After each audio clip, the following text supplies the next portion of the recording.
Folks, as per usual, any questions, comments, concerns? Yet again, we're very early in the course. Any questions, comments, concerns about anything that you stumbled upon that you need clarity on or anything like that before we pick back up where we left off?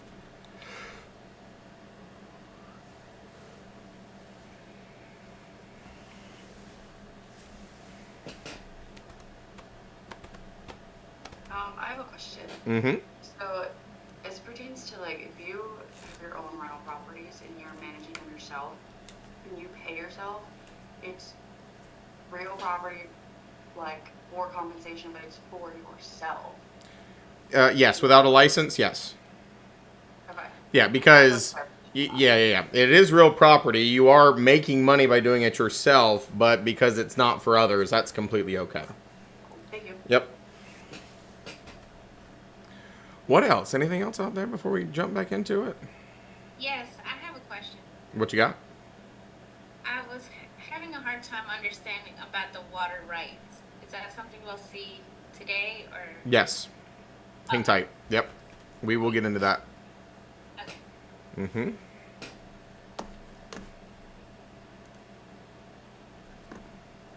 I, I said this is simple. Actually, might be you already covered this quick question. So, in order to run the property management business, so it does not require for the license, right? In order to run property management, there's no what? So you don't need to keep the license, which does not require the Y- license. You don't need to have a license to manage your personally owned rental properties. But to manage properties for others in North Carolina and to be paid for it, you absolutely need a license. But how about you? That means I have created LLC. Um, I'm like I created an LLC. I want to manage your property. No, So no. Remember, the definition of a broker is any person, entity, right? Partnership, corporation, LLC. That's why we're talking about entities yesterday. Even though you've created an entity, it's still doing brokerage activity. And so that entity would need a firm license to be able to manage properties for others. The only exception we talked about, Synthel, is if an entity owns a property, an employee of that entity could sell it without a license because they are an extension of that entity.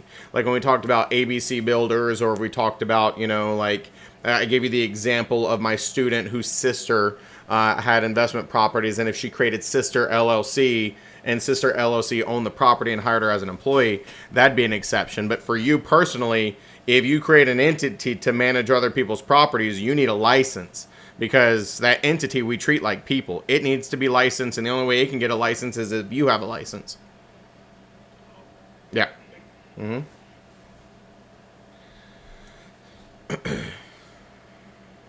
Any others?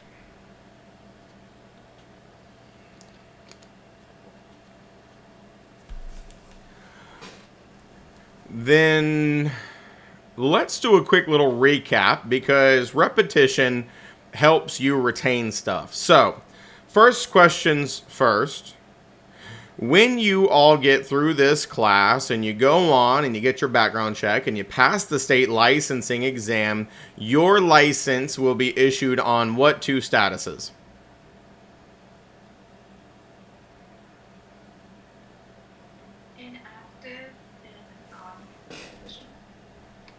Inactive and provisional. Inactive and provisional. Inactive and provisional. There you go. And so, first supplemental question: how do you activate your license? BIC. By affiliating with a broker in charge. That is the only way that a provisional broker can activate their license. They've got to have a BIC who has agreed to provide active and direct supervision. They fill out that paperwork, and as soon as they affiliate you, you can go out and you can play real estate because you're active. There's no limit to the amount of sales you can do. Okay, so the other question is, well, how do you move from provisional broker to full broker?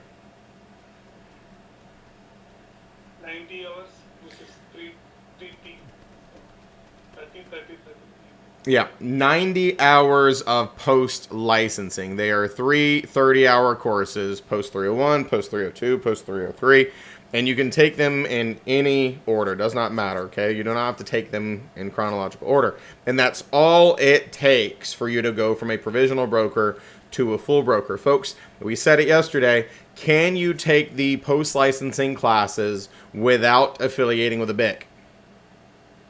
Yes, absolutely you can. Absolutely. Okay, what was the other extremely unique thing that I taught you yesterday? When you become a full broker, what can you do in North Carolina, technically speaking?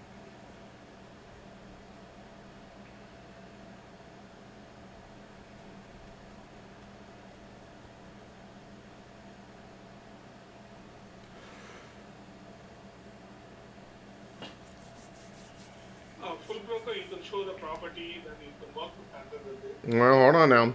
Don't jump the gun, because only an active broker can do that, right? But I'm just saying you're a full broker. It's not automatic. You would have to activate. But what options do you have for activating your license as a full broker? Are you asking about the sole? Sole? I can't say the Sole proprietor? proprietor. Thank you. Yeah. They have the option of activating their own license without a broker in charge and operating as an independent sole proprietor. But if they do that, what 3 things can they not do? You can't advertise. No advertising, no trust accounts. What was the last one?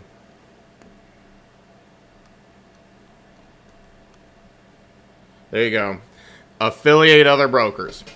Okay, so if the test question says, can a full broker be on active status without a broker in charge? The answer is a resounding yes. If the question is, can they list properties for sale? The answer is a resounding no, because advertising is required of listing a property for sale. They are really limited to unsolicited buyers and unsolicited referral fees. But you've got to take this interpretation quite literally, because we will draw a line in that sand. Can they be active without a BIC? Absolutely they can. But they are very limited. Everybody with me? What did I tell you? And this is one that I just kind of said in passing. So if you don't remember this one as intently, that's okay, because we're going to teach it to you later, and I'll recap it with you. What did I tell you? Just name me a couple things that I said were the criteria to become a BIC or BIC eligible broker in North Carolina, to have that status.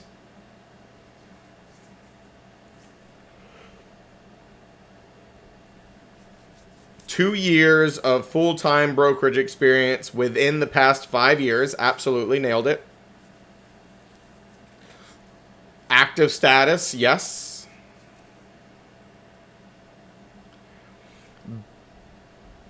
Not the BIC up. The BIC up would be required after you've got that status to replace your GIN up. But yeah, there's that 12-hour broker in charge course that you can take up to a year in advance of becoming BIC or BIC eligible, or you have to take it within 120 days of becoming BIC or BIC eligible if you haven't. The last one is full broker, right? You have to be at least a full broker as well. So 2 years of full-time experience within the past 5 years, full broker, active status, and you can designate as BIC or BIC eligible. And then if you haven't taken that class, you would have to take it within 120 days of designating as BIC or BIC eligible.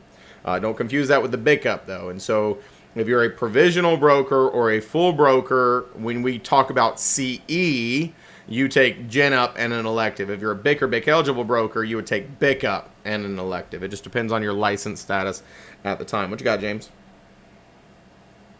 How does the state and the real estate commission define a full-time broker? That's an is it somebody that, excellent question. that has no other partial income, or is it somebody who relies solely on income from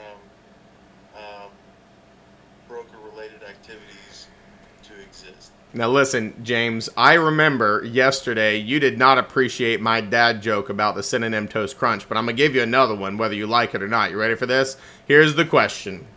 What do you get when you mix an elephant and a rhino? A lot of horns. A lot of horns. A hell if I know. There you go. Barry knew it. I think Brad looked like he knew it too. Killing me. Yeah, a hell if I know. Here's the thing, James. The Real Estate Commission has never defined exactly what full-time is. What they basically say is, well, if you think you're full-time, tell us what you've done, and we'll let you know if we agree with you or not.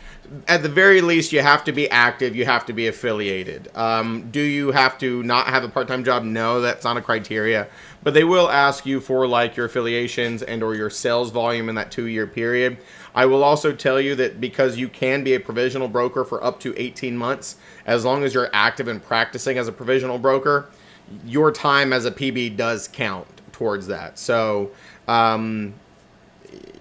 there's no exact criteria. As long as you're doing and practicing and doing some stuff, typically they'll consider it full-time. But technically the rule also goes on to say 2 years of full-time experience or 4 years of part-time experience. But they've never defined exactly what either or means. Yeah, I know. But I'll tell you the other thing, James, for the sake of the test, know that. But that's also one of the things that they're looking at changing. I'm not going to tell you what they're looking at changing it to because it hasn't happened. It's hearsay. And I don't want to throw you off on your test, but that is one of the things they're looking at changing. So it may change. They may, yeah. What you got, Bree? Is there a change in like responsibilities for Bix? Like once you take the class and you're approved and everything,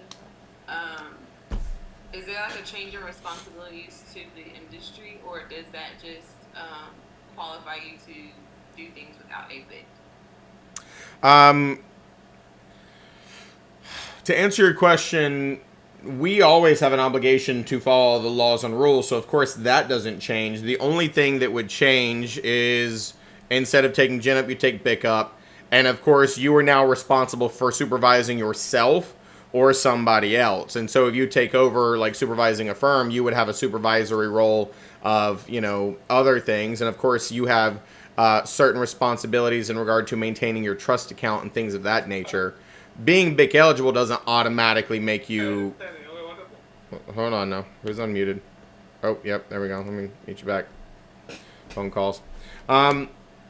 Yeah, changing your status to BIC eligible doesn't automatically change things, but of course taking on a supervisory position would change your obligations from a legal point of view for maintaining trust accounts and active licensure of your licensees and things of that nature.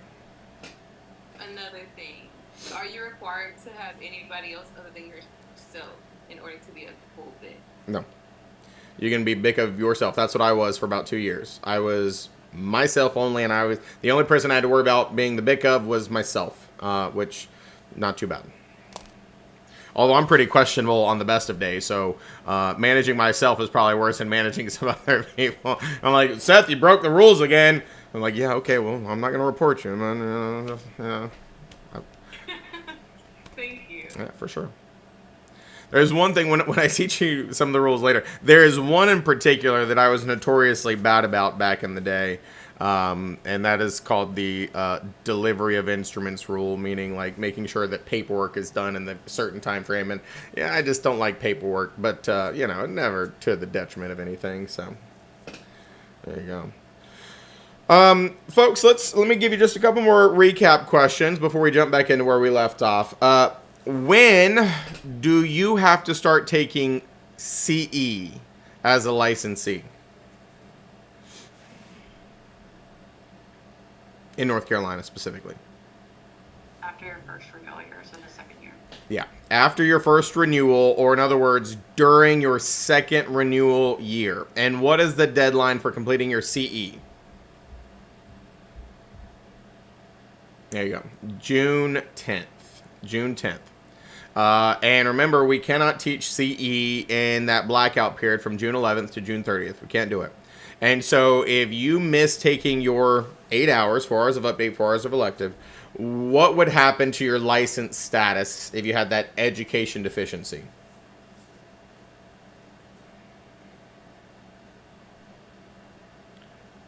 Inactive. Some of you are saying expired. Remember, currency keeps you current. Failure to pay expenses make you expired. Don't say expired for education. Education deficiencies are inactive? And more specifically, when would you go inactive? July 1. Your license would continue to be active up through 11:59 p.m. on June 30th, but on July 1, there is nothing you can do to stop from going inactive. And then how many hours, if you missed your 1 year of CE, how many hours of education did I say you had to take before you could reactivate your license?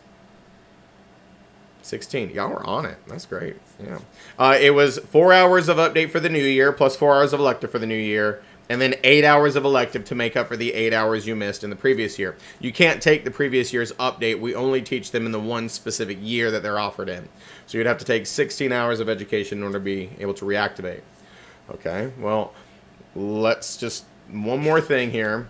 When would you have to start paying your renewal fees?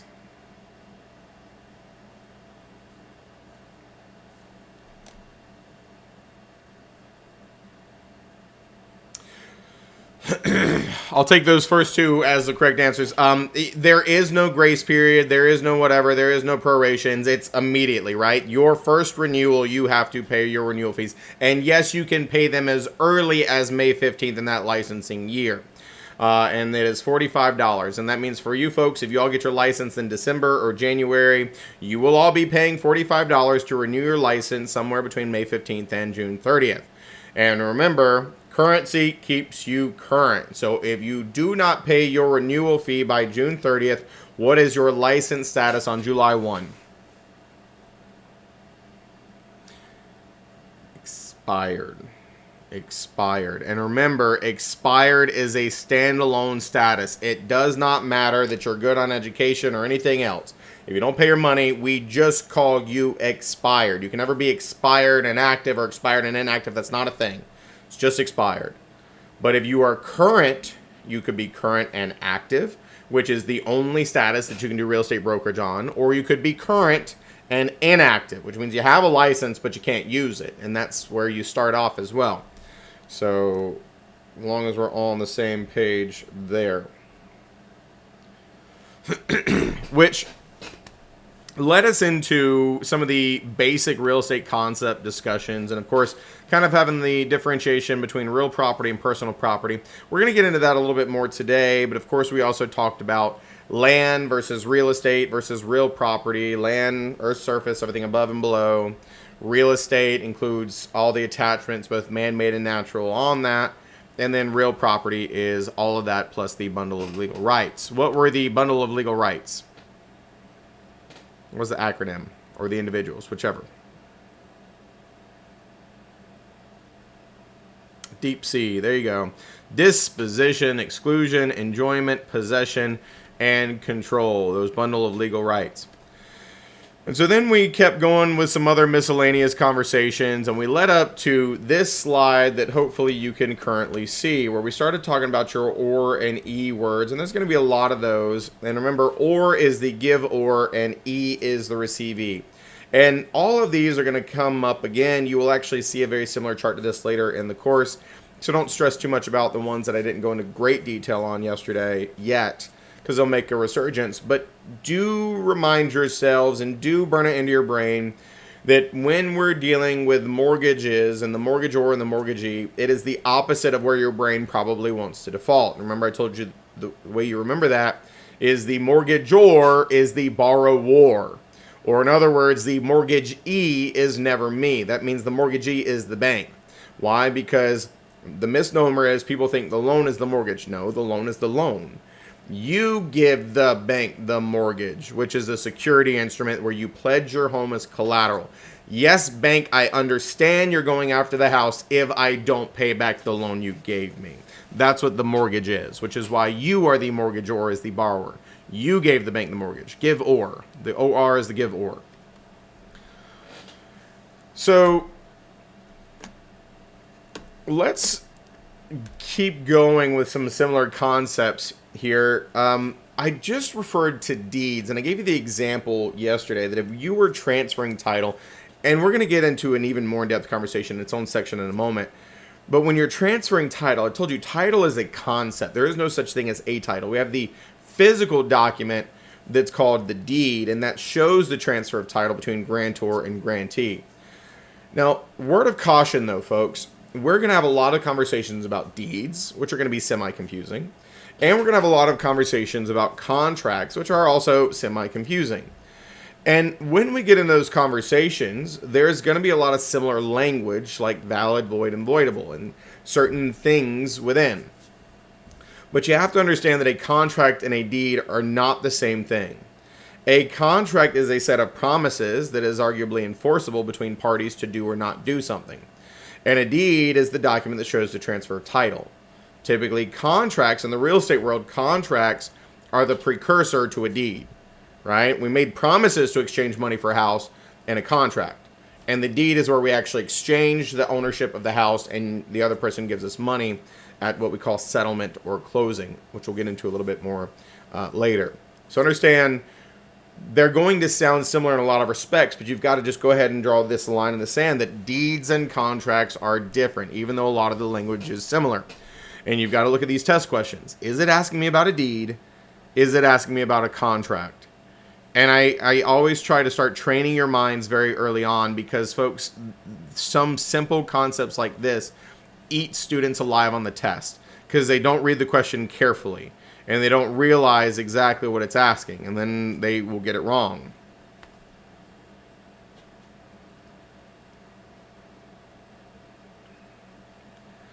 So let me introduce another vocab word, and this is a very important vocab word that you're going to see, I'll say a lot, and that you have to have a very thorough understanding of. The word is unappurtenance. Now listen, if some of you had trouble with sole proprietorship, you might really not like this word appurtenance, but that's okay. It's an appurtenance. And so when I say an appurtenance, folks, an appurtenance should be thought of just something that runs with the land. That's the easiest way to think about it. Something that runs with the land. And so yesterday we started talking about restrictive covenants and public land use controls. Well, let's just talk about those restrictive covenants again. We kind of talked about HOAs and restrictive covenants. Do any of you in here have restrictive covenants, and let's take it a step further, that you don't like?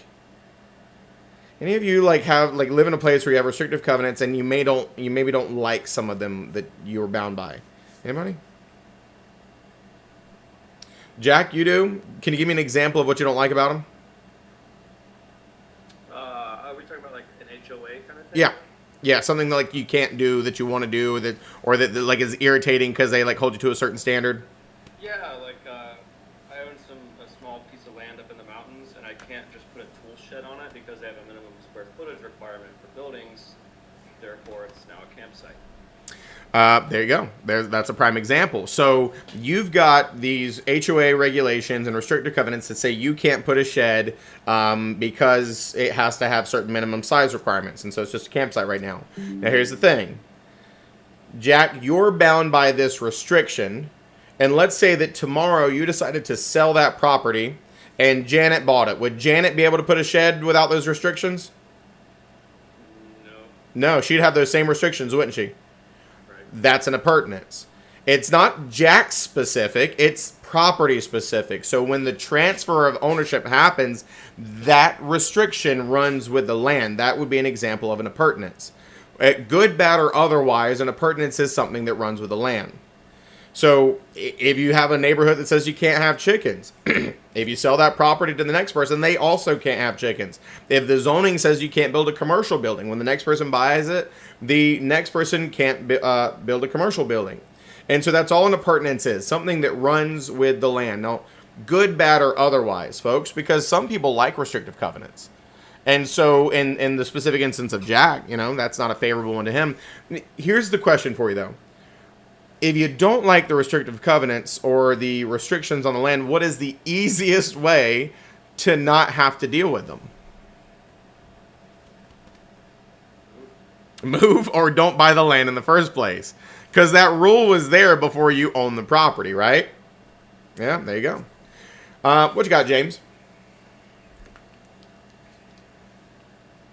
Does this apply to, I forget what it's called, but like, so say there's like a count, like in the city of Raleigh, you can't divide two, like if you got one big lot and you're deciding to split that lot in half, you can't do it if you don't have 60 foot of curbage. Does that qualify as this as well?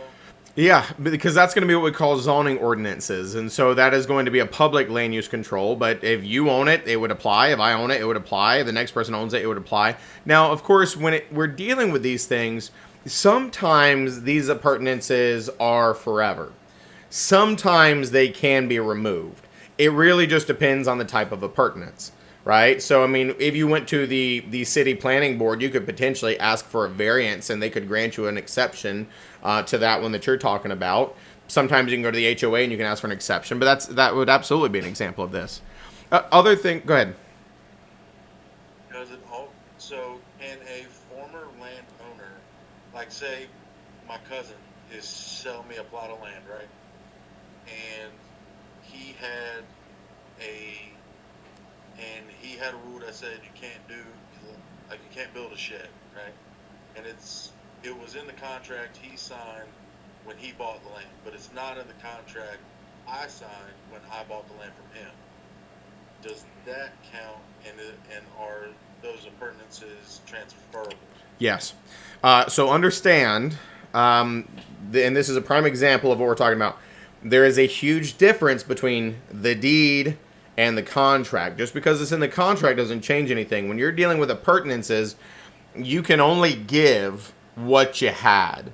And so even though it wasn't outlined in the contract, his ownership said he can't do it. And when he transferred it to you, it was transferred the exact same way. Because that restriction runs with the land as an appurtenance. It is transferred in perpetuity unless it can be removed. And it's not easy. And some can't be removed. That it would bind all successive owners. Yeah. Brooke's question kind of raised another question for me. So are, I guess, owners, sellers, other realtors now, are they able to kind of like hide appurtenances, or is this public information, or like how do we basically cross our T's, dot our I's to make sure that if it's not, outlined, we are still aware of all of it? Yeah, now it's a really good question, and there's so many different aspects to that answer that I'm going to give you the short answer now, but you'll get more as time goes on. The short answer is these things would typically show up in a title search, and so the attorney is going to pull up the deed and look at past conveyances and do title searches to find all of these different aspects. Of course, we as real estate brokers are going to do some basic research as well within our scope of authority to do that. But you'll realize in North Carolina that there's not a whole lot of disclosure requirements for the seller to make disclosures to the buyers. And so it's kind of the attorneys, it's kind of the brokers, it's kind of the general way that things go to help figure these appurtenances out. Now, like I said, there's going to be more as we get into it a little bit down the road. Now, here's the other thing you have to understand about appurtenances, folks. A friend of mine would always say, another instructor, friend of mine would always say, the fleas come with the dog. And I get where he's going for with that expression to, understand if you want the dog, you got to have the fleas. I don't love that because, fleas are bad. Not all appurtenances are bad. Okay? Let me give you an example here. If there is a pond on the property, and I think, was it Janet or somebody asked about water rights earlier, we're going to go into that. Having the water rights transferred to you, that's not a burden, right? It's not a bad thing. So appurtenances are not inherently bad. Some are, right? If you don't like restrictive covenants, that is arguably bad, but appurtenances in general just means it runs with the land. It binds you as the owner, and then the next owner is bound by it as well, and the next owner is bound by it as well, unless it can be removed. And sometimes they can, and sometimes they can't. Now, I'm going to go ahead and introduce another word, and it's going to come up more in just a second, but I always like to introduce these words so you can kind of compare and contrast them in your mind. The other word is unencumbrance. Unencumbrance. Do any of you know what the generic meaning of to be encumbered is? James, you got it? You know? To not have any obstacles? To not have any obstacles? Maybe. Like encroachment. That'd be an example, but just to be encumbered. Is it like overwhelmed or? Overwhelmed or burdened. Okay. Yeah. Overwhelmed or burdened would be a good example. Beverly, we're going to answer that question, or did you have a separate question? You were going to answer that one? Yeah. So an encumbrance, folks, in the real estate world is some type of burden or limitation. And so that's where I told you, not all appurtenances are bad, but when we're talking about bad things, we call those an encumbrance. So let's go back to Jack's example, right? Can we all agree that in Jack's specific example, he is burdened by the fact that he can't have a shed of a certain size?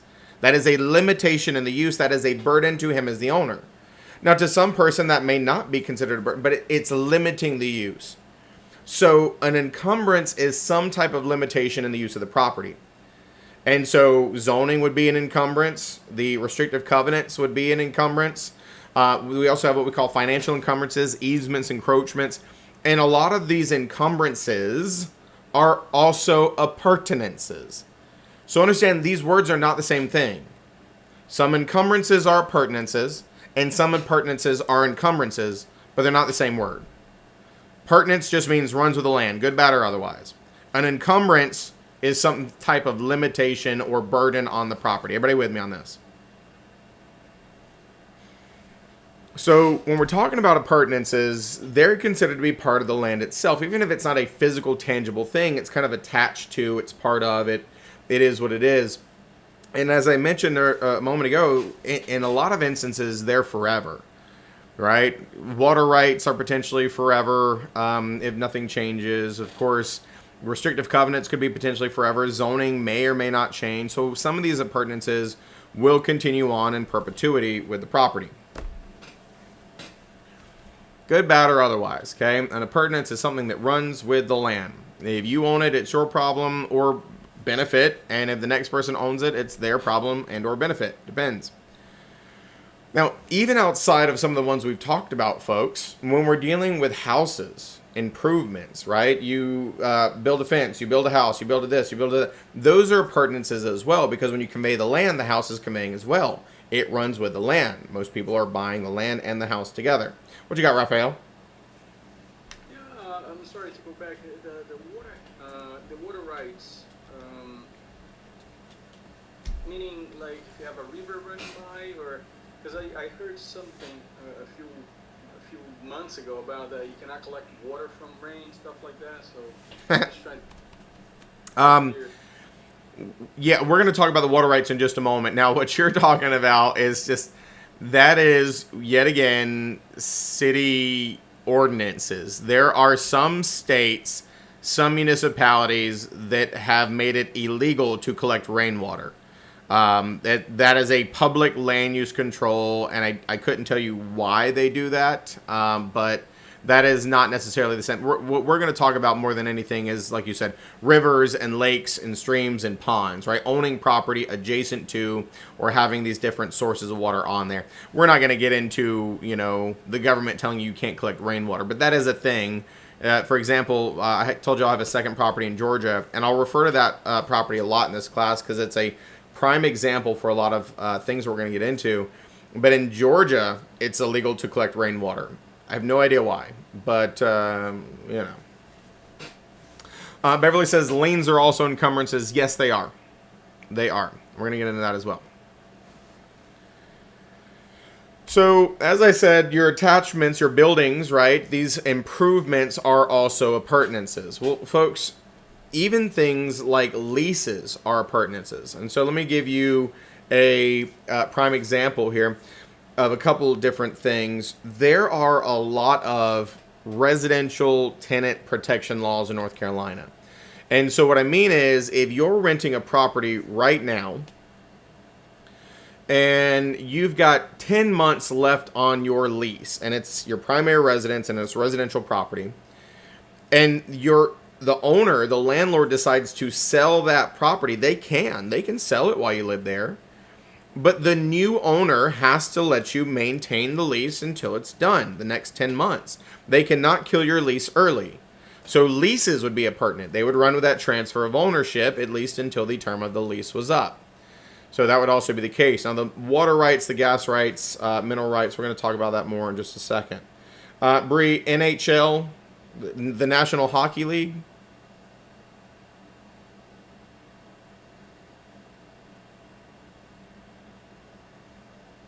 A historic landmark. Yes. Historic restrictions and landmarks and things of that would be appurtenances. We're going to talk about that a little in the public land use control section, like historic preservation zoning and things like that would also be appurtenances. I really wasn't sure what NHL was. I'm like, hockey? Oh, I got nothing. Yeah, National Historic Landmark. Sure. Beverly, what you got? So, if the lease contract has on there that something about selling the property during the term of the lease, is that applicable? Meaning, like, oh, if the property owner decides to sell, you can go ahead and terminate that lease if that's in the contract, right? That's an attorney question because there are so many tenant protection laws. I can't imagine that language would be, in most instances, allowable on residential leases. I'm not going to swear to it that it wouldn't be.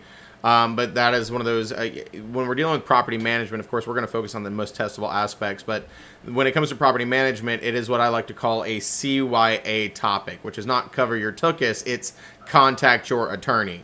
Because there are so many laws in the residential protection area. Thank Yeah. you. Mm-hmm.